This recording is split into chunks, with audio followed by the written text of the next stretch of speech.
Hello, welcome to the Detour Live for the final time for this year's Tour de France, and we are on the back of one of the most unbelievable things we've ever seen in every edition of the race. We're joined, as always, by Johnny Trevorrow, Sam Bewley, and Matty Keenan.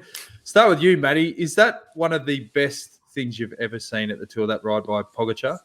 No. Not one of the best thing I've ever seen. That is the best individual performance I've ever seen. That was insane. And it was summed up by the look of disbelief from Tom Dumoulin as he was watching. Not only seeing the yellow jersey slip off the shoulder of his teammate, but Dumoulin was beaten by 1 minute and 21 seconds. And you look at the gap between second place on the stage and down to fifth. You had second and third, Richie and Dumoulin separated by less than a second. Handful of seconds, then back to fourth place, and then to fifth place, it was something like 20, 25 seconds. Everybody was pretty tight. But Pogačar was just in a league of his own. And when the virtual splits were coming up and he was making ground in the first 14 Ks before he hit that first intermediate check, I'm thinking, the technology they're using, let's hope that it's good, because that doesn't look right. And then he goes through the first checkpoint and you go, actually, the technology is spot on. It's working. That was right. It was phenomenal. What do you think, Jules, sitting at home watching on the box? Oh, mate, I was just in disbelief. Like Keno says, I was watching the virtual ticker there, the timing, and I was like, that doesn't really seem right, And then they went through their first time check, and it was something like 13 or 14 seconds between, well, Pogačar was 13 or 14 seconds quicker than Roglic, and I was like, yeah, that's all right. That's all right. There's a long way to go. There's still a big climb to do at the finish there. Roglic knows what he's doing. Has Pogačar started too fast? I started running all these scenarios in my head. Then I was also thinking, you're playing with a minute here. A minute's a lot, but now that's 45 seconds. Now you're starting to panic a bit. So does Roglic start to ride a little bit differently? Does he start to push a bit too hard, too early? All these things were going through my mind. But at the end of the day, we sort of spoke about it a couple of days ago that for Roglic to lose the Tour on that stage, he was going to have a bad day, and Pogačar was going to have a really good day. Roglic didn't have a bad day. He was fifth or sixth on the stage, and he was 30 seconds behind Dumoulin, who was second on the stage, who's been a prior world time trial champion. He didn't have a bad ride, but Pogačar was just next level. Yeah, and we're talking about off air, Iffy, that shot of the guys, Dumoulin watching the Tour slip away was just heart-wrenching. It was, and that was the saddest thing just about I've ever seen. But one of the most beautiful pieces was there we're looking at poor old Roglic sitting on the tarmac, absolutely devastated, that ugly helmet finally off. And you could see Dumoulin and Van Aert trying to console him. How would you do that? He got himself up, stepped up, walked straight through into the middle of an interview that Pogačar was doing, and just grabbed him and congratulated him. I thought that was a special moment in sport. Well, we've got the vision from UAE post on Twitter. It was inside the team car. It was fantastic. So let's have a look at that. Okay, really good, Tadej. 600 metres to the bike change. Vamos. Vai, Tadej! 3 up. Get out of the way!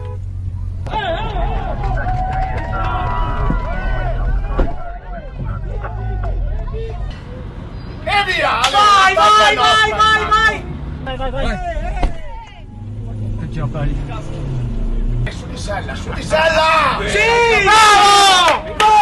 This is for the Tour de France. Yellow jersey, polka dot jersey, white jersey. Come on, mate, it's all for you. Best time.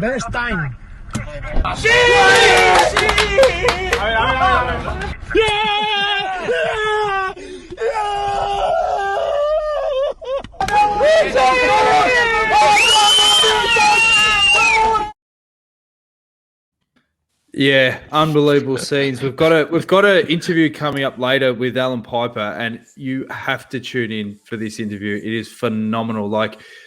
His story alone, Keenan, is pretty inspiring. Oh, he's got a wonderful story. hosted a show on SEN long ago as I was just starting out in commentating. And the first person I really wanted to interview about his life in the sport was Allan Peiper, just as he was returning to be a sports director with the then the Predictor Lotto team. And there was a really nice message that was from Mark Sargent, who's now still with the Lotto team, looking after Caleb Ewan. And he was congratulating online Allan Peiper. And Allan wrote back and he just said, "Thanks for believing in me," because it was Mark Sargent who gave him that chance to return to the sport. And he played an important role with Cadell as well at BMC. He played a really important role with Mark Cavendish at HTC. Allan Peiper is one of the most undervalued or under-recognised resources within Australian cycling, and under-recognised in terms of his achievements as well. He's just a wonderful guy to be around. John knows him really well. He's a guy that I looked up to when I was a kid, because you had Phil Anderson, he was winning lots of stuff. And you know where you're at as a junior pretty quickly when you're finishing last in all the races that you ride. So Allan Peiper was my hero because he was the workhorse, and he was the one that wrote fantastic articles in the magazines, and you could always learn from him, and you're still learning from him. And the way he conducted himself, he did an interview recently when he was asked about his role as a sports director, and he played himself down, as Allan always does, and he said that Tadej is making us look good. Allan makes everybody around him look really good. Yeah, it's fantastic. And if you were talking about how well he used to write in those days, like he'd take you in the race. Oh, he's one of the great cyclist writers, you know. He was writing, as Maddie, you were just alluding to, back when he was racing with Panasonic and things. And when I ever read anything of Allan's, the hairs would be standing up the back of my neck. He put you in the race. He was just had a real gift. Every time he spoke as a writer, every time he did an interview, every time he spoke, or every time he wrote an article, you learnt something. Yeah. It was amazing listening to him when he was racing, and you're still learning something every time he talks now. He's one of those guys that when you're around him, you ask questions and you speak as little as you possibly can and keep your ears completely open. Obviously, another big talking point, Matty, for the coverage was Richie Port to get that podium spot. Unbelievable. Yeah, I was always pretty confident that he was going to get Lopez, but I didn't think Lopez would have such a bad day. And I was, the Lander result was about where I expected him. And this is what Richie deserves. When you look back at all the bad luck that he's had, and again, he had some challenges within this tour. Stage 7, he lost a minute 21. He had the puncture on stage 18 that he recovered from, but that could have been a disaster as well. Richie deserves this podium. And this will be a defining moment in his career. Australians first went to the Tour de France in 1914. So we've been going to the Tour for 106 years. Until tonight, one Aussie has stood on the podium inside the top 3. Cadell. He's been there twice second and he's won the race. Sure, Richie hasn't won it, but that gives you a bit of perspective on how hard it is to get onto the podium. Richie is only the second guy to reach the podium. This is a historic moment in Australian cycling. He's well liked, isn't he, Bills, Richie, in the peloton? Yeah, he's a cracker, Richie. He's always up for a yarn. I was actually talking to him on. I might have actually been stage 10 the day that I crashed out, but we were having a chat at the back of the bunch early on in the stage, and he was telling me that his wife was basically about to give birth, that day or the day after. So he did a post-race interview after yesterday's stage as well that I watched, and I found quite emotional because he alluded to the fact that the sacrifices that him and his family, his wife particularly, made for him to stay there, to have that opportunity to finish on the podium. I mean, he missed the birth of his second child, and that wasn't something that he wanted to do, of course. But this was an opportunity for him to finish on the podium at the Tour de France, somewhere where he's deserved to be. When he was with Team Sky, he was one of the best bike riders in the race. He was obviously working for Froome. Then he left the team for his own opportunities, and he's had nothing but bad luck. And then this year, the things just went the way they should for Richie. And he's a cracker. He's a laugh. He's always good to talk to. He's friendly. He's a real Aussie bloke. So I think Australia should be extremely proud that they have an Australian on the podium and someone who represents their country so well. I sent him a text just before trying to get him to come onto the show, and he was a bit tied up. But he said to say, "G'day, Wagon." What's this? What's your nickname, Wagon or something, Bills? Is it? Yeah, it's a nickname I got years and years and years ago in the track team, actually. And not many people call me Wagon over here. All my mates back in New Zealand that were in the Team Pursuit squad with me call me Wagon. But somehow Richie's got on board with it. And I always hear him every stage of the tour, or every stage or every race I do. I always hear, "Hey, Wagon," from somewhere in the peloton. No, what's the wagon come from? Where's it come from, mate? It comes from my dad's Toyota Hilux. It's just clicked over 500,000 kilometres last summer when I was home. And we used to travel around the country and it was called the Bewley Wagon. So everyone started calling me the Bewley Wagon, and then it shortened down to Wagon. Fantastic. Bills, you're on right. Richie, do you think he's benefited from the coronavirus and the lack of media that are at the race? Because Richie's somebody that doesn't like the media attention, and it's allowed him just to go about his business more quietly. Yeah, and I think what it's done is it's just taken the pressure off his shoulders. He's always been, especially when he left Sky and he went to Trek to take his own opportunities at the Tour de France. There was always a lot of pressure on him. People were always saying Richie has left so that he can try to win the Tour de France. There was always a spotlight on him. Like you say, the media were, that media bubble, that media scrum was always around him. It's given him the opportunity to have no pressure on him. People they can't breathe down his throat or throw questions down his throat. He's just been able to sit on the bus, have his coffee, just go about his business and just quietly make his way through the tour. And, really until the last week, he was doing things very quietly. And people, he was always there or thereabouts, but not until the last couple of days, people started to think, oh, hang on, Richie Port's a podium chance here. And he just had he's a world-class time trial rider. He's won time trials in his time. So I think it made a big difference to have for him to go about it in his natural way. Yeah, I think it made a big difference, that lack of focus on him. Well, just on that grab you're talking about, I actually got it, Bills. So I can play a snippet of that for you guys now. You've told us throughout the tour that you haven't felt any stress or pressure, but you're under a lot of pressure today to pull that out, and you pulled it out. How satisfying is that? It's hugely satisfying. We came here without any real pressure. In the lockdown, I didn't think this race was going to happen, and then me being me, the timing to miss the birth of my second child, my wife said to me, come to the race and do your best, and if she sees me at the back of the peloton being, sulking, she'll be upset with me. So to come here, be third, it's a massive sacrifice, maybe the biggest one, to miss the birth of a child, but this is sweet. This is a photo I'll have on the wall when I retire, on the podium in the Tour, and I'm just over the moon. It feels like a victory to me to be third. You'll be on the podium, which is really probably where you belong, but it's taken a long time to get there, hasn't it? Look, it's been so many years of, disappointments, crashes and whatever, dramas, but, we had our dramas here. We had in Lyon there with Kenny's bike, and then the other day with the puncher.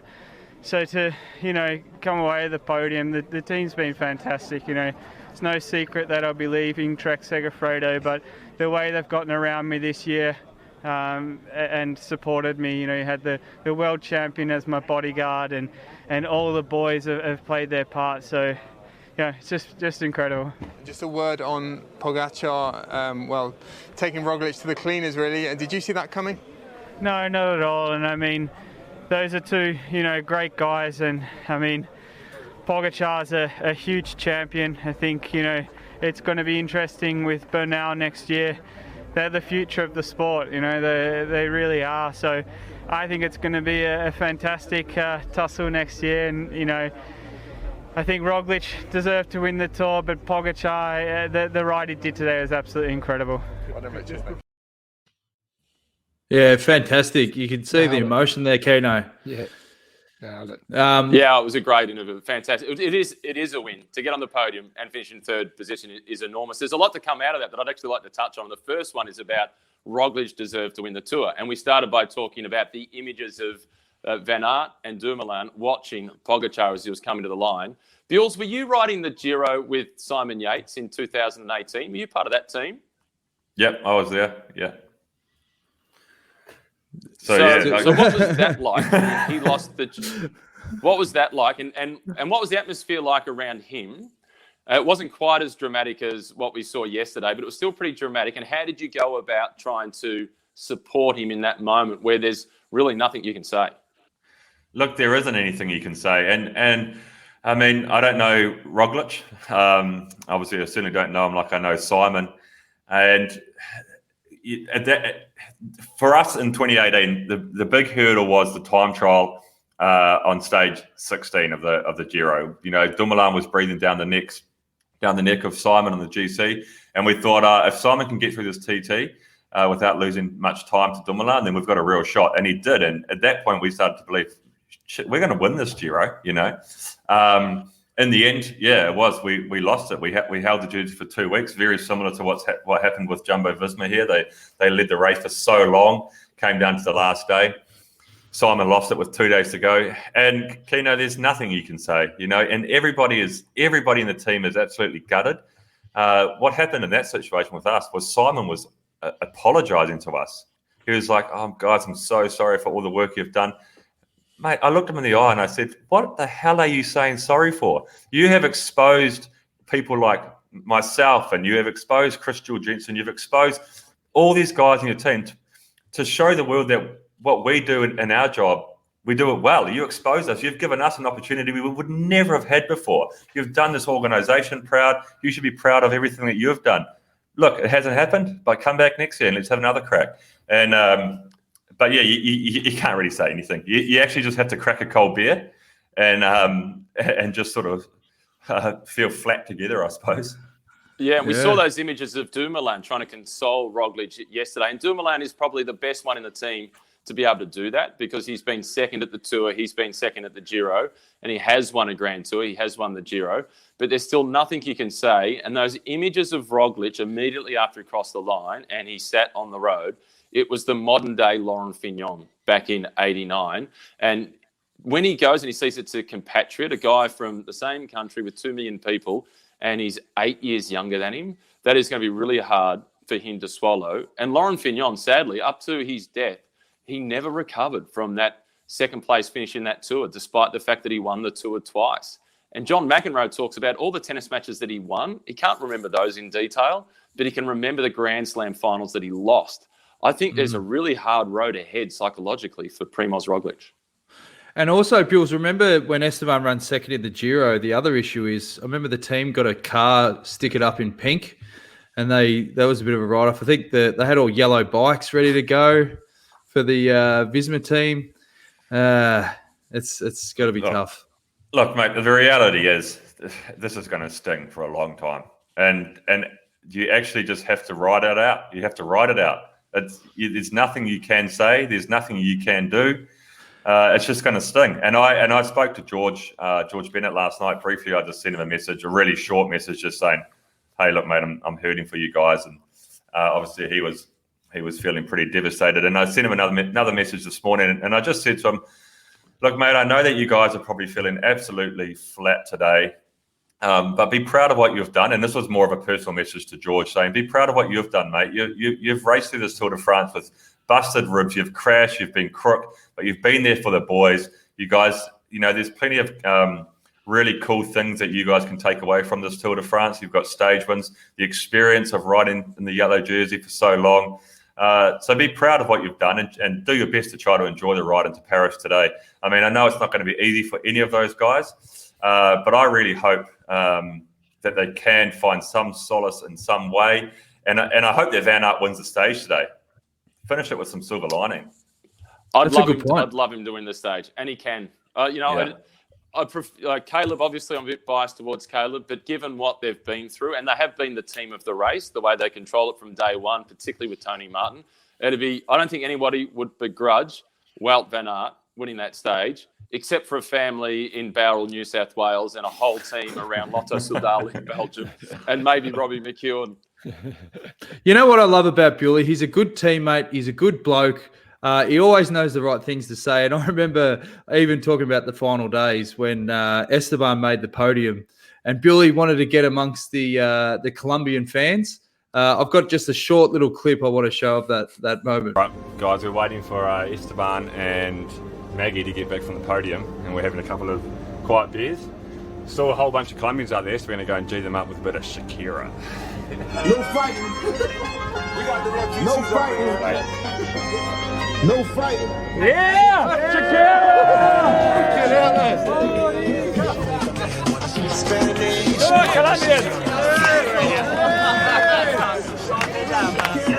Oh, baby, when you talk,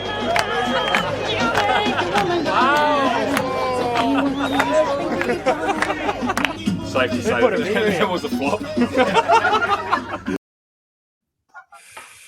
Oh, that's sensational. I never get sick of watching The that. Colombian fans, doesn't it? Oh, it was so flat. Yeah, I just remember. that's what happens when you race a 3-week Grand Tour and you have half a beer. Yeah. Yeah. That was brilliant, mate. That was a highlight. That's going to get a run. Next race I commentate on that you're in, that's getting a mention in commentary. I'm going to retire then. I'm retiring. But before we get in the wagon.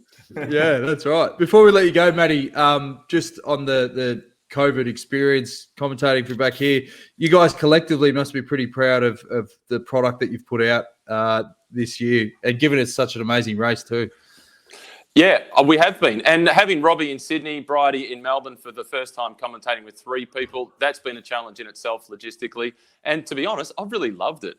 I've known where my accommodation is every night, so I haven't been lost. I've been able to find somewhere to eat every night. It's in the home kitchen. And I've been able to see my kids each day. I've actually really enjoyed the experience. Sure, it'll be great to go back there next year. But, you know, I wouldn't swap this for having been there on the ground. This is a one-off, so I'll stick this in the pocket. I'm pretty happy with how the year's gone. But I'm already looking forward to next year. Bernal returns. Pogacar's back as the defending champion. Maybe Remco Evenepoel makes a start. We've then got across elsewhere, we see what they do at Jumbo-Visma with Primoz as he come back for redemption, and Peter Sagan back for revenge in the race for the green jersey. How many days have we got to go to the start of next year's tour? And you got Froome. And exactly. Froome with Israel. Geraint Thomas. But you know what? We're all sort of riding off Richie in saying that this was his last chance for a real shot at the GC, because next year he will, he's going to Israel. Evidently, he's going to Ineos. It is Ineos, is it? Yeah. I heard it was Israel. Some A+ research on the Detour Live, guys. I don't think it's been has it been officially announced anywhere? No. Yeah, there's plenty of rumours, but I'll side with Kino on that one. Okay. Because I was hoping it was Israel, because if he went to Israel and Froome didn't come up, then Richie would be back as the number one man. But the band back together, Roomy and Froome. Yeah, that's right. Oh, well, there you go. Yeah. Okay. Awesome. All right. Well, we appreciate you joining the show, Ken. It's been fantastic. You've really polished this product up, mate, for sure. And you've done a fantastic job. Thanks, guys. Fantastic Good luck with the recovery, Sam. Cheers. Thanks, Keenan. Good on you, mate. Thanks, Matt. Matty Keenan, what an absolute superstar of the sport. Now, as we said, we've got a massive show coming up. We've got interviews with Allan Peiper, and we've got Matt White as well. But yeah, they've done an amazing job if you're considering all these logistics that they've had to deal with COVID, and the commentary has been A+, particularly this year. I agree. It's been absolutely fantastic. It is. Doing a massive yawn. Now, it's been a long 3 weeks, mate. It's been a long 3 weeks. Okay. Now, I don't know what's going on with the software tonight, but I can't get any of the viewer comments. They're not popping up. So there's a problem. There's a little glitch. So we've got to the very end and we can't get the comments up. So apologies about that. I'll go to Facebook and find them if you want. We can just read them out. You do that. Let's play the interview with Matt White we did earlier today. Matt White, last time we're going to speak to you for a while on the Detour Live. It's been a bloody good Tour de France, and that stage, mate, people are going to be talking about that time trial for years to come. Yeah, look, it was. Johnny picked it. It was the ride of the last, mate, it was incredible ride. I'm still trying to get my head around the ride that young fella did to take the Tour de France on the penultimate day. I feel sorry for Jumbo, because they've certainly controlled the race from start to finish, and to lose it in that manner, they'd be pretty disappointed. But it was a nail-biting way to end the battle for GC yesterday afternoon. You probably wouldn't have noticed the coverage that we were watching, which was fantastic, and all the time splits were really accurate, and we were getting great sort of rundowns. But in the last 3 or 4K, I had a cutout in the top of the screen, and it had Dumoulin and Van Aert watching, and you could just see that tour unraveling in front of their eyes, and we were watching them watch it. You know what I mean? It was just heartbreaking. Yeah. Look, I've been there myself back in 2000 with the Giro d'Italia, when we led the Giro with Casagrande for 14 days and lost it on the penultimate day time trial as well. So I know what those guys, how gutted they are, because when you put everything into protecting a leader and working for a leader over such a long period of time, and to lose it in a time trial where it's got nothing to do with you, those guys definitely would be gutted. Well, it's funny, like when AFL players lose grand finals and they even go on to win a grand final the next year, they still have traumatic, like brain trauma from that experience of getting so close. Even with that experience in the Giro, I mean, guys would never get over something like that, yeah? Yeah, I think everyone reacts different to different circumstances, but it's, they'll be back next year. But you never know. It's a sport. There's only sometimes your window for success is a long period of time, sometimes a short period of time. You never know what happens in next year's tour, so it'll always be there. That's for sure. It'll always be there. But look, they've ridden brilliantly this tour, Jumbo, and I'm sure they'll come back with another plan next year. And obviously everyone has to adapt to whatever the course is next year as well. I think it's been quite a different course this year, and then Pogacar's come out on top. I think it's going to be hard. Look, you said the exact spot on there, mate. There's a window. This was Primoz Roglic's window, and I don't know that it's going to open up again for him, because I just can't see Pogacar not being even better next year. And I reckon UAE will be building an amazing team around him for next year. Yeah, look, they probably need to go by a few climbers, that's for sure. They'll be under a different pressure next year as well, because this year they basically rode off the back of Jumbo's dominance. But he'll be going wherever he goes in the future. He'll be earmarked as a big favourite, not just a young kid with a lot of potential. And they will have to bolster their roster, especially in the climbing ranks, because it's a different pressure. We're coming in as a favourite and coming in as a young new up and comer off the back of others. So be interesting rider market over the next month or two. But it's what a tour for Slovenia, first and second. The story of those two. They've got a young 21-year-old and his first Tour de France winner, and then Primoz's story. He was a world level ski jumper about 10 years ago. I think he'd ridden a bike 10 years ago, and he was so close to winning the Tour de France. He's already won the Vuelta and come close in the Giro as well. So incredible story. And I suppose for us, the Richie on the podium. What a day for Australian cycling as well. That was an unbelievable ride. How is it for the final day into Paris? I heard that there's a bit of an outbreak with the whole COVID situation. All I know is France yesterday had 17,000 cases yesterday, and Paris, they're just really limiting the crowd today. So the police had it blocked off from 6 a.m. this morning. I think there's 5,000 people allowed on the whole circuit. So I don't know how many people they normally get, but it's a big crowd normally, and it's going to be it'll feel different this year for sure with such a small crowd. That was part one of the chat with Matt White. He's part two. Did you guys fly up last night or TGV or was Mate, it no flights at all this tour. So after right. the first rest day, we had a massive transfer, 5 hours in the bus after the stage. That's right. And last night we had 3 and a bit hours, and we've got 3 hours this morning. So we're off in 20 minutes, and big transfer up to Paris because they didn't want to keep everyone in the plane together. So everyone stays in their bubble right till the end, and that's the bus and cars that you've been travelling in. Obviously, Luca, second on the stage a couple of days ago. How's he feeling for the last day hit out, mate?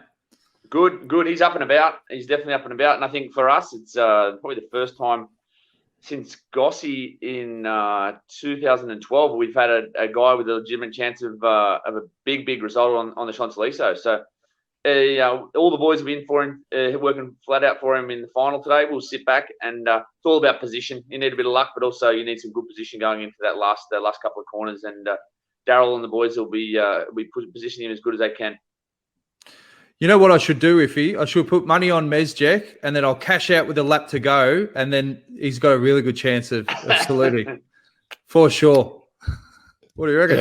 Yeah, he did it again yesterday, White. He backed Pogacar and then cashed out.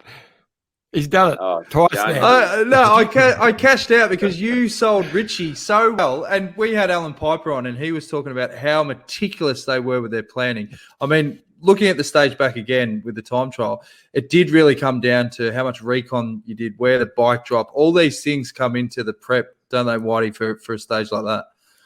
Yeah, definitely. And with Adam came up before the Tour de France, and he actually lived for 2 years in that area, so he knew the climb very, very well. But I think all the leaders would have had a good look at that course. We didn't go look at it in the morning because Adam came up before the Dauphiné and checked the course out. But yeah, practice certainly helps.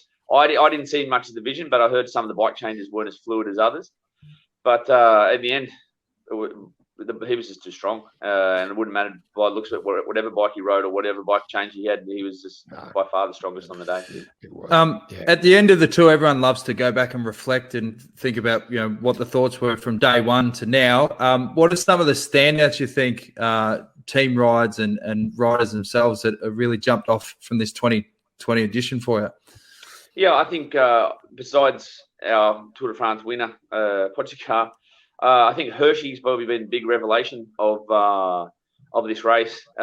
We knew he's obviously class act, winning an under-23 world title 2 years ago. But sometimes there's a big jump from that under-23 level to the world tour level, and especially winning at the tour. And he seems like he's made some very big progressions in 12 months. He's been the standout. He raced in a very similar style to Alaphilippe was racing last year. I think three times he tried to get up the road, 3 breaks, and he was up for the win 3 times, winning 2. So he's been a revelation. I think Jumbo's the way they strangled the race was very impressive. Obviously, on the other side of the fence, it did limit a lot of opportunities for breaks this year. Not too many breaks went to the line. They were very, very controlling of everything, even up until 24 hours ago. Whereas they could have let a lot of breaks go to the line and not worried.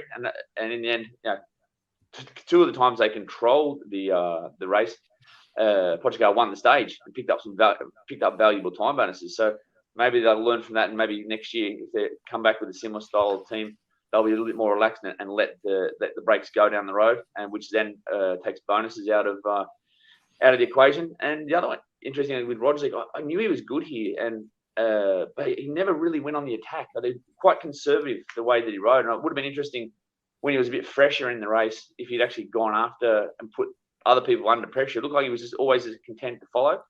A very impressive performance from him. And I suppose in our team, obviously Luca's been his first Tour de France. We came in with a different role for him, and that's riding for him. He's been a support rider, a great support rider for many years in this team, and for him to get those opportunities in his first tour and take them is very, very pleasing. And he's going to leave here with a hell of a lot of confidence moving forward for the rest of the season and next year. Some good insights there again from Whitey.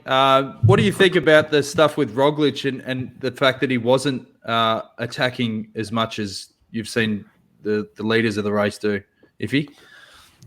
Well, I disagree slightly. I thought they rode a very, very intelligent race. He set it up the day up the Col de la Loze. That was the day he decided to go into attacking mode, and he took 15 seconds out of Pogacar. Turned out not to be near enough. But no, I don't reckon they could have really played it much different. I thought they felt in control. I think that, they had their party all planned for tonight in Paris, I'm sure. So they will be devastated. I don't think they'll look back and say, "Oh, look, if we had done this or that," seriously, if Pogacar didn't lose that time in the side wins, a minute 20 something, whatever he lost, when it split, he probably would have even been more comfortable. But they wouldn't have wanted to get the lead any earlier. It's worked out perfect for them. They didn't have the team. They had too many out. And even if they didn't have anyone out, they didn't have the team to defend that yellow jersey. So this is just, as Allan Peiper said yesterday, put the slippers on and ride into Paris. So on the putting the slippers on and riding into Paris, I have managed to get the questions up, I think, on Facebook. And this is a question for you, Iffy, based on what you just said there. Comes from Caroline Harbeck. She said, question for John. Who, when, and why have they started the gentleman's agreement to not attack the leader of the Tour de France on the last stage into Paris? And what would happen if someone did? It's a great question. It's a good question, but it really it comes from something that a misunderstanding of how the sport works. It's not about that. It's about you've had 3 weeks to win this tour. If you're still 20 seconds or 30 seconds down, or a minute or whatever, there is no chance to get that back. The sprinters teams are all going to chase you down anyway. It's just be wasted. Everyone will be dark on you for spoiling the day because. Now, if it was just a couple of seconds and there were maybe they would try something to get away for us to get the bonuses from a sprint or something like that. But it's not a matter of it's an agreement. We're not going to attack each other. It just would be futile. That's the whole thing, futile. So they ride along early, have a champagne, have a bit of a laugh, and then it gets serious. And once they get towards the Champs-Élysées, that is as fast a racing as you see anywhere. Everyone wants that stage. So it is on, as you would say, Dan, like Donkey Kong. It's on. But in the early part, it's just, they've had 3 weeks. The tour has been decided. It's over. There's no chance to get that. There's no way Jumbo can get rid of Pogacar tomorrow and gain 59 seconds. It can't be done. So why bother? Yeah, and it's a horror scenario. Like if he binned it or whatever, and they got a gap, no one wants to see that. Bewley, internet issues. Yeah, he's been playing with the wires. All right, we'll go to part 3 while Bewley gets his internet sorted. And what are some of the key things you're going to take into next year's edition for the tour from what you've learned from this one? Well, first we'll have to sit down at the end of the year and see what the course is like, mate. And then what we do, the same sort of process is, we'll see what the courses are like, see what our calendar is going to look like next year, and then our team is going to look a little bit different there with the addition of Michael Matthews. So there'll be some stages that which are similar to the ones that Luca was successful on. So I think that's going to be an exciting combination, Luca and Bling next year. And then work out what we're going to do with the Giro and all our other riders. But the group I've had here, it's a similar group to what I've had over the last couple of years, and I'm really happy with how they gelled and they committed 100%. And look, it hasn't been a normal Tour de France or normal preparation period for any team, and I think our guys can certainly hold their head high. Oh, definitely. Anything you want to add, Iffy? Yeah, no, it's the old Aussie vernacular.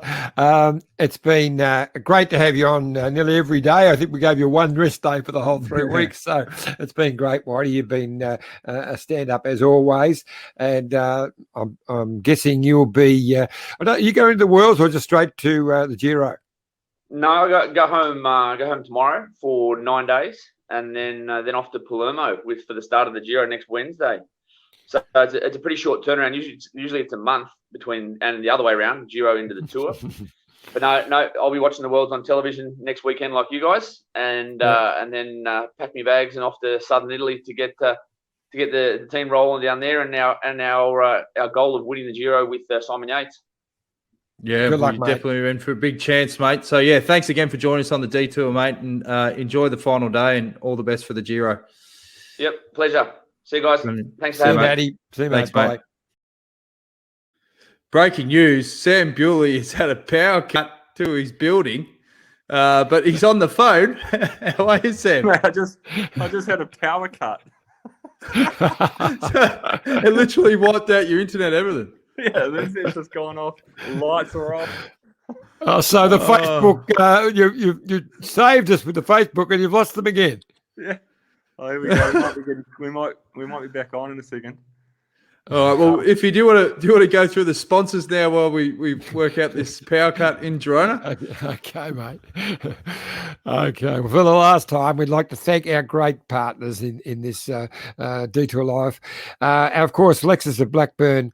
Wonderful friends of the cyclists. They're great sponsors of cycling. They're sponsor of the Lexus of Blackburn Bay Quits and the Lexus of Blackburn Women's Herald Sun Tour, and they've been also car sponsor for the Cadell Evans Great Ocean Road Race and the Australian Championship. So wonderful partners. Go and visit the Moore family, Andrew Moore, down at Lexus of Blackburn. Great stuff. Mitchelton, of course. Mitchelton. Now we've got an announcement today. We've got a winner of the Mitchelton box of Mitchelton Shiraz, but that is the absolutely magnificent Mitchelton Hotel as a part of the beautiful Mitchelton Winery on the glorious Goulburn River, just on the outskirts of Nagambie. And I'll be up there in a couple of weeks myself. I've booked in for a long weekend for my darling wife's birthday, and looking forward to having a spa and a massage and the works. And it's a wonderful pool you see there on the left there. Yep. And Let's Go Motorhomes, our great friends at Let's Go. We're about to have things changing. Hopefully, the numbers are down to 14 in Melbourne today, in Victoria today. So that means it'll only be a couple of weeks till we open up, and Let's Go Motorhome. So jump on board now. Book it, the early bird special, 90 days in advance, and you get 5% discount. And get out and have a look at our wonderful state in a Let's Go Jayco motorhome. Geez, you are actually good at the sponsor stuff. You're back, Bills. I think I'm back, yeah. The power's back on, so let's hope for the best. Anyone would think I was in France. Yeah, that's right. Here's a quick message from our mates at Bike Exchange. Look at this bike. You think it's just a bike, right? But it's not. It's a bike 374 people are looking at. This guy, this girl, them, all looking at it. People from here, there, and wherever this is. People that are looking for a bike. Or just a piece of it. Amateurs, semi-amateurs, and pro-amateurs. This guy wants this bike, but with this crank and these bars. This could be the perfect match. But not this one. This girl has a bike to sell, and thousands of people might purchase it. Eyes on Bikes help grow small businesses. His, hers, yours, and the latest data and insights help those businesses keep moving. We are the world's #1 bike marketplace, with over 500,000 products and 900 brands, where buyers and sellers are brought together in a place where a bike is never just a bike. Bike Exchange, where the world buys, sells, learns, and rides. Oh, she's got me with that accent. I'll tell you what, that is just a great commercial, a great ad. Do you reckon she's Dutch? It sounds a bit Dutch, the accent. I know. It's good though. Works. Good. Yeah, it's going to move. It's going to move a lot of product. All right, now's the time. We did an interview with Allan Peiper earlier, and it was unbelievable. Some of the insights were just raw. And as you said, he's such a good storyteller. So he's part one of our chat earlier today with UAE Emirates Sports Director Allan Peiper. Allan Peiper, what can we say, mate? That was absolutely epic. Congratulations. You must feel incredible. Yeah, it was an incredible day. It was a roller coaster of emotions. That's really for sure, because when the unexpected happens and all the stress of the race and worried about, everything possibly going wrong that you can't control. But no, amazing day.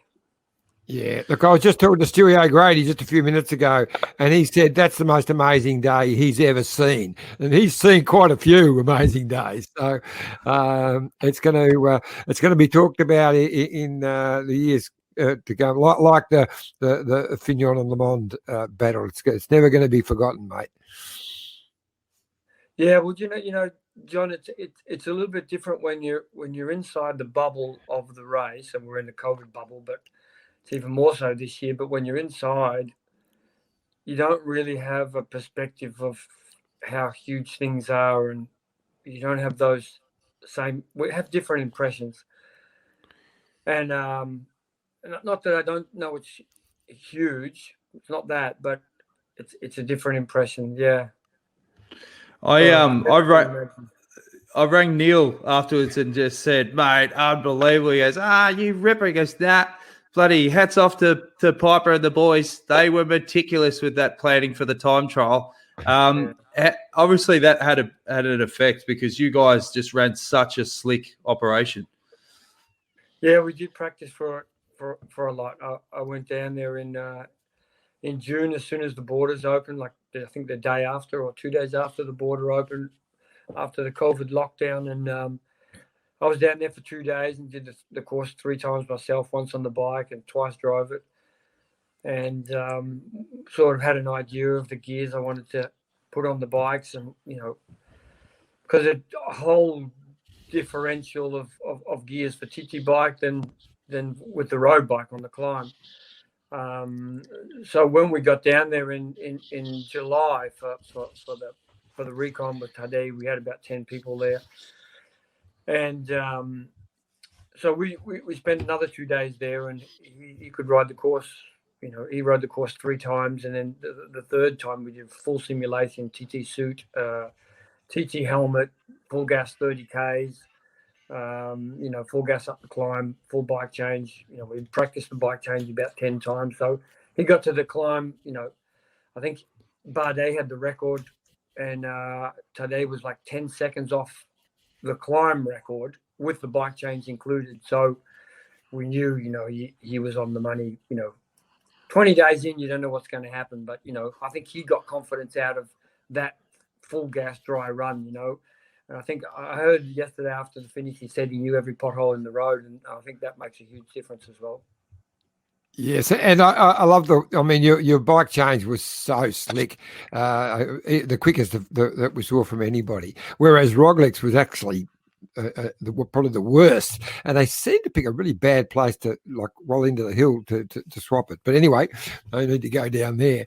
But look, I did love the actual. When Roglic finally, he sat down the ground, he was being consoled by his teammates. He was absolutely devastated. But the minute he got his he got straight up, and even though your man was getting interviewed at the time, he just walked up to Pogačar and just grabbed him and congratulated him. It was a beautiful moment in sport. Yeah, I thought so as well.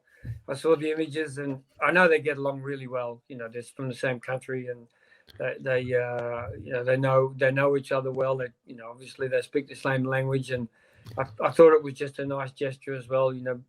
As crushed as as excited as Tadej was, as crushed Roglic must have been, and I think we all felt heartfelt for them as well, because Jumbo Visma, they rode like we say in Australia, 10 men. There were only 7 of them, 8 of them, but. They did an amazing job, and it seemed like Roglic was impenetrable. But like I said, the other day, the fact that on Thursday they did so much for that to keep Tadej away from that 4-second bonus for third place at the finish had me already thinking that they were worried somehow. I could listen to Allan Peiper talk for days. He needs to add his voice to that car map. Here's part 2 of our chat. You probably wouldn't have noticed, but in the television, you wouldn't have seen this on the television coverage we were watching, and they did it so well. With all the updates and all the times, you really knew what was happening all the time, which was brilliant. But they had a little cutout of Dumoulin and Van Aert as the last 3 or 4K, when it was coming down and you could see the Tour slipping away from them, it had them up on the screen, and you could just see It was gut-wrenching to watch it. It was just terrible, actually. Poor buggers. Yeah. So take us through the moment. Oh, sorry. You're on, mate. Go, Dan. I was just going to say, can you take us through the moment when your brain is going, holy shit, we can win this? Was it after the finish when it really sunk in? Yeah, all of that. Yeah, yesterday morning, like I said, I was super nervous about everything going wrong, and I did follow Christoph, who was one of the first riders off yesterday lunchtime. My first rider off, and I followed him. We did a dry run. I had Matt in my driver and had the mechanic in the back, and we did the bike change like we were going to do the bike change with Tadej. And I talked to Alex like I was going to talk to Tadej in the radio, even though he was going 10 kilometers an hour slower. and I settled down after that. So because I sort of felt like we had control over the situation, and the bike change had me most worried, But when you get into the race, the first split, he was 1 second behind Dumoulin, and I didn't think he rode that fast until then. So I was questioning whether he was going fast at all. But then Roglic was 13 seconds behind, and I told him, but I said, look, stick to the plan, keep your tempo, don't change anything, because I didn't want to get him getting excited and digging deeper when it was too early to dig deep, because maybe Roglic had a different plan. So, even going further to the second split and on the climb, and you hear the times coming back, and you can see the difference there. Okay, it starts to sink in, but even when we got to the team parking and Tadej had crossed the line and Roglic was still a kilometre to go, and we knew we had it in the bag, you sort of can't let go until it's official, until it crosses the line. And, so it was an amazing feeling. But where was the actual spot where you maybe not actually said but where you thought, yeah, we've got this, Watching it from us, it was about 4K to go when the times almost became level. The deficit had all gone, and you could see Roglic was not going as well. So for me, 4 or 5K to go, I thought that was it. I think from the bike change, you knew it was more or less in the bag, unless Roglic pulled out a huge climb. But Tadej was going so good on the climb, he made it look flat. So but like I said, you can't get ahead of yourself. And even today, it's not over till the lady sings. And what was Tadej saying when you spoke to him after the race? Not. He didn't say too much. He just said, thanks for everything. He's a kid, Dan. Like, I don't know if I said this the other day, but takes everything on board that I say, which is amazing and so gratifying. Whether it be tire pressure or gears, and not only yesterday but other days. And like I said to him, Cadell was always in the top 30. You got to be in the top 30 so you don't take any time splits. And followed that through every day. He was on the money. He's just a great kid, and there aren't a lot of words, but we did have a hug and a cry. So that's beautiful. Now, you've had some amazing moments in sport. You're a superstar rider yourself. You're right at that top end. You just missed a medal at the Worlds. I remember that must have been frustrating for you. But putting this in perspective of all the wonderful highs you've had with Cadell, of course, this must rate close to number one. Oh, yeah. Yesterday was the culmination of my life. Not just my cycling life, but my life.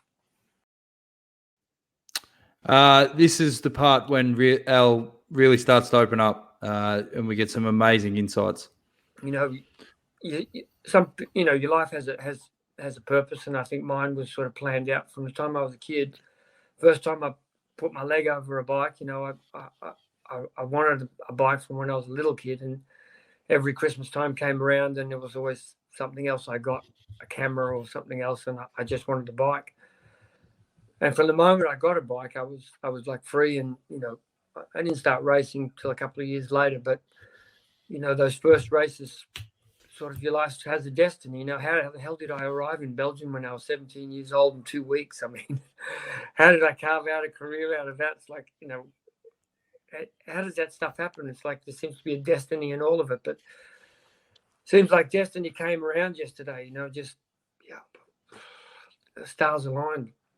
Yeah, and people wouldn't know, Al, about that wonderful journey of yours. I remember being over in Belgium when you popped over as a junior, and and to watch you were very, very successful straight away, and you made all the top Belgian juniors take notice. As a matter of fact, the world famous Blanket family adopted you because they were too scared to have you outside their bubble. So they took you into their bubble, which was amazing. Yeah, it was amazing, John. Had a lot of good people giving me a lot of good support over the years, you know, and, you know, I think you got to be grateful for that, you know, signpost and people willing to do something for you and give you a hand along the way. It makes a huge difference. And, you know, this culminating in this Tour de France, you know, Steve-O got me the job at UAE a couple of years ago, and, you know, I had treatment for cancer last year, and the team kept me on board even though I'd been out most of the year, and, you know, brought me to the Tour de France as lead DS. I had the opportunity of a lifetime, and, you know, it's been my focus for 3 months. I haven't thought about anything else. I haven't done anything else. Just, you know, focusing on details. And you know, I gave 2 weeks ago, you know, we talked about top 5 at the start of the tour, you know, in the meeting, and I did a rest day meeting, you know, the 2 rest days. The first rest day, I gave them an example of Garmin 2012 when I was there. I said, look, I've led the Grand Tour only once before, and that was 2012 at Garmin, and we won the Giro, and we won it with a half-cocked team, and we won it because we had a plan and we just stuck to it, and the stars aligned. And I said I can feel an analogy with that year to what we're doing now. And I respect all you guys, but it is just the same. We don't have the strength in numbers, but we need to stick to the plan. And every day we went through that, and riding at the front and staying together and looking after Tadej and no time splits. And, you know, we had a couple of mishaps along the way, but it's like you couldn't write a better scenario. You just couldn't write a better scenario. Not even 2 weeks ago, I said the ideal scenario was we get time back on Col de la Loza. He takes the yellow jersey in the time trial so we don't have to defend, and we slip into Paris in our slippers. Didn't quite go that way until Col de la Loza, and I was a bit despondent, but yeah, he pulled it off. He pulled it off. Amazing. And this is the final part with our chat with. Is that the key? Do you think? Because we often talk about, you know, we're in the middle of this pandemic and people are looking for inspiration, and you know, you're at the top of the mountain now. Is that the key to never stop believing? You know, be as prepared as you can. Are these the sort of the stories that people are going to extract from this tour, from what you guys have done? Yeah, I think, you know, you got to. That's the thing. It's not always as easy as keep fighting, you know. But it is, in a sense, just like that, you know, picking yourself up off the ground and you know, keep moving forwards. You know, when I had cancer last night, we had a little party last night when we arrived at the hotel at midnight. Party. We had dinner and we had a glass, and, you know, everyone said a word, and I said, look, last year I was couldn't walk down to the corner where the Tour de France passed like 200 meters from my house because of the cancer treatment, but yet I'm back here at the tour with you guys. So, you know, it's like you've got to keep believing, you know, that things are going to be better. And what I've learned through my life is everything is just a phase, you know, no matter how bad it is or how hard it is at that moment, it will pass. Everything is just a phase, you know. So if you can split it up like that things are just phases, then it doesn't seem insurmountable, you know. That's beautiful. It's awesome, mate. You're also putting your Aussie hat on. How good was Richie's ride? Yeah, really awesome. It was great to see him bring it home in a time trial, which, you know, he's always been good at. But over the years sort of gone off a little bit, but yesterday he did a huge ride, and I saw him yesterday. I was at the car, but went in the car parking when we got to the finish, and he rode down past me and stopped, and we had a hug, and yeah, he's a gem of a guy. He was great to work with, and we, probably the only rider I've ever stayed at his house. Well, I stayed at Rowan Dennis's house, but went down to Monaco and stayed with Richie a couple of times in his apartment, and so we have a good relationship. And he was, he sent me a message last night, and he said, "Can you tell you guys they need to ride fast to the finish because I have a plane to catch?" So, I sent it to my guys in our rider WhatsApp group here, and Tade came back with a thumbs up. Well, mate. Well, that's fantastic, mate. It's been great. Unbelievable. Pal. I got to go. Yeah. Now, I've got one good bit of news for you, mate. The Tigers are going well. You're looking really strong, pal. I heard it, mate. Good stuff. But no, we really appreciate those insights, mate. Phenomenal. We're super proud of everything you've achieved, and it is just such an awesome story what you guys have done. So enjoy the final day, and we really appreciate you coming on, mate. Thanks a lot, guys. Bye-bye. Congratulations, pal. That's one of the best interviews I reckon I've seen, Iffy. Hands down. Like the way he spoke and how honest he was, and just to come back. The guy had cancer. He couldn't walk down 200 meters to watch the race. And 12 months later, he's on top of the world and had a big influence on the success of that team. Just how calming he is, how prepared he was. He's an absolute legend. Absolute legend. He is. I can remember that because the tour started in Brussels last year. He lives in Gerardsbergen, the famous town where the Mur is, and the race, as he said, went right about 100 metres from his front door. And I was going down there the day before to go for just a coffee with him, and he rang me and said, "Mate." He couldn't even do that, as he was that unwell. He couldn't even meet me for that coffee. He said, "I can't do it, mate." So it's great to see the turnaround, and I've been through it, so I know exactly how tough it can be. But he's a fighter. He's been all his life, for a youngster, completely on his own, going to Belgium with no one to back him up, and just going there as a junior, getting adopted by the Plankets, and going on to be a wonderful professional with Peugeot, and with he was with Phil Anderson at Peugeot and Phil Anderson at Panasonic. A seriously good pro. It's just a great story. Bills, when he was talking about how no matter how tough it gets, it's just phases. Obviously, you would have been gutted crashing out of the tour, but when you hear things like that, does it give you that inspiration to go, we're going to get out of this, or it keeps you moving forward? Yeah, look, mate, I learned a long time ago that, and I sort of try to live my life by this philosophy that your life is a book, and in every book there's chapters. And, there's some chapters are awesome and some chapters are absolute shit. But like Allan says, every bad moment, and we all go through bad moments. And in sport, we go through a lot of lows, often more lows than highs, but they always do pass. And look, life is simple. At the end of the day, as long as you put one foot in front of the other, you're moving in the right direction. So that's how I've always tried to look at it when I've had injuries, and how I'm looking at this one at the moment. And Allan shone a light on that. He's gone through some absolutely horrific times over the last couple of years with his cancer and being unwell and everything.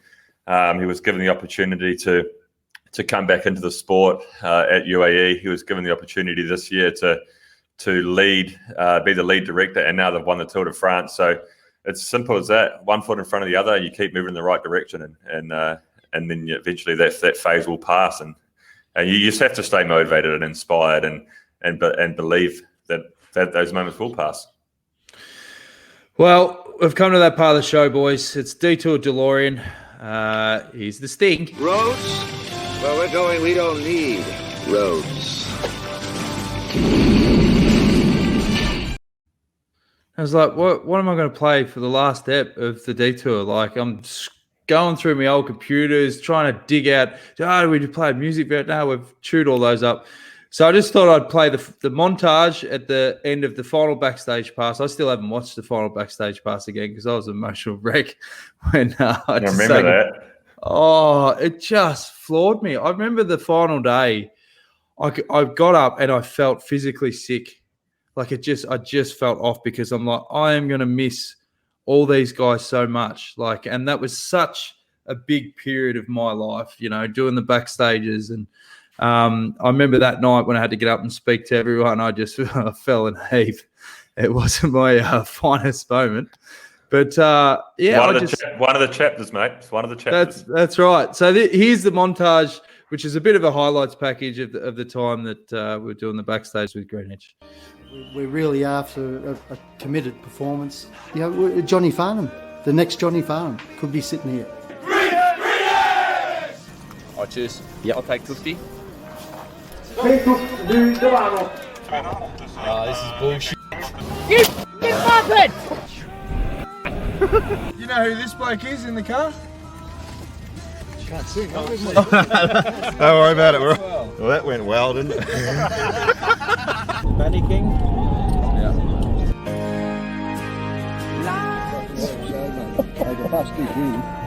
I should make strawberry milkshake. Oh, good one there, Jules. Let's come to this, boys.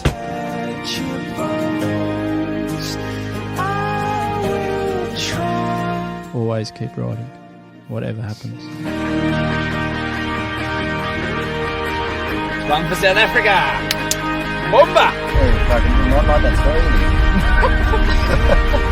But it's not Mother's Day.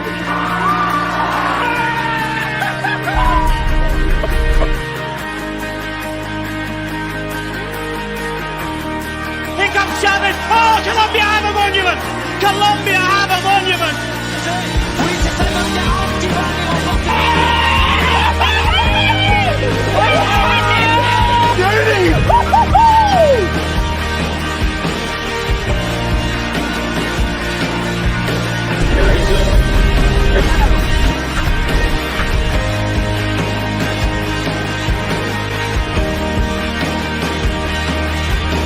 L'Australien qui va s'imposer. Extraordinaire.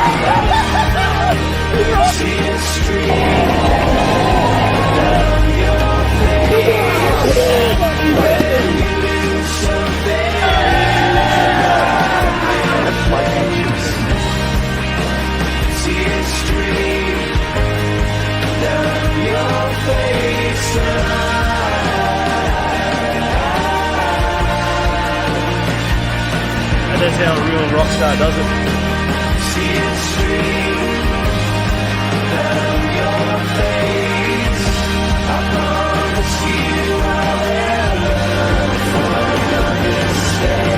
With an absolutely superb result.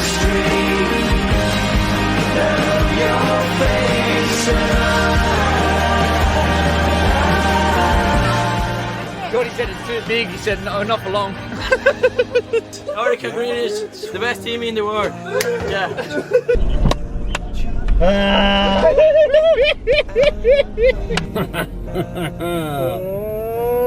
Oh boy! Je suis encore avec des gars qui étaient très forts. Et puis j'ai essayé d'attaquer. Guys, thanks very much for everything. It's a special team, and special things happen on a special team.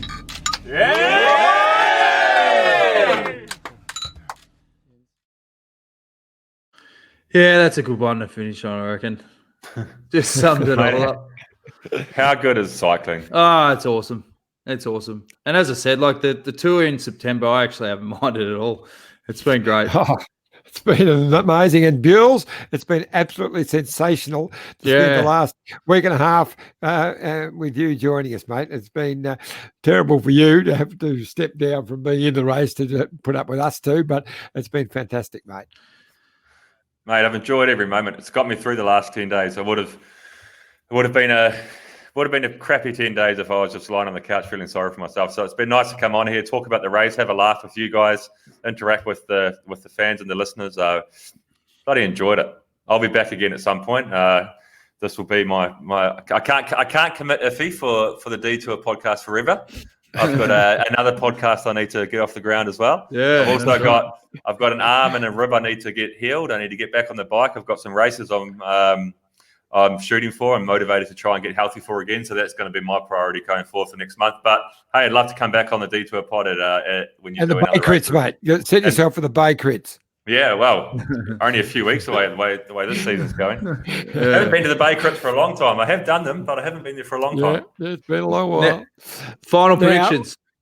Yeah, predictions. Okay. Well, I've only got one, and he's going to win. He's going to defend his title in Paris. Caleb Ewan. You know what? I'm going for Mezgec. I'm just going all chips in. Come on, Luca. Like, you got amazing form, amazing legs. What an amazing story. You can do it, mate. Who do you reckon Buells is going to win? Yeah, I'd love to see Mezza win. My 100% of my heart is in with Mezza. But I think Van Aert will win today. Yeah. All right. Well, interesting. Thanks to everyone who submitted questions. The winner of the prize, Iffy, for the Mitchelton wine, Shiraz. You want to announce it? Sam Beauty. Super fan.